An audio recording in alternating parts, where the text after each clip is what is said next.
Anong masabi mo sa aswang? Ha? Anong masabi mo tungkol sa aswang? Ang sabi nga sa aswang, hindi ako naniniwala dyan. Maniwala akong nakikita ko in person parts. Kasi, pero ang multo talaga, yung pan, naniniwala ako sa multo, pero hindi naman sabihin na niyan yung Multo parts yung kaluluwa yun. Oo, kaluluwa. Pero naniniwala ko dyan dahil Mga kaluluwa? bumabalik talaga yun. Ewan ko lang. Pero ako, naka-experience na ako ng gano'n. Dahil- Hindi lang dito, kahit sa Pinas. Hindi, kahit Lalo na yung relatives mo. Hindi, kahit mararanasan mo rin dito sa bahay na nito. Ay, dito naranasan ko na. No, ang bahay Wala na pa kayo ito ay naranasan mayroong talaga. If ever na hindi Yan, mo tayo. Ikaw, Mix. Dito ka rin. If ever na hindi mo nararamdaman, may Nandito tayo lahat. nararamdaman. Paano mo i-explain yun?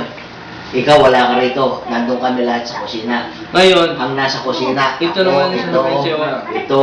Mumultuin si ka Jun. if ever. Alas 11 ng gabi, Pards. Nandito yung TV. Sabi sa niya, Mumultuin mumultuin lang ka bukas. if ever. Siya naman isa. Try ka if ever Ano na yun? mumultuin Hindi, meron kasing... Timer?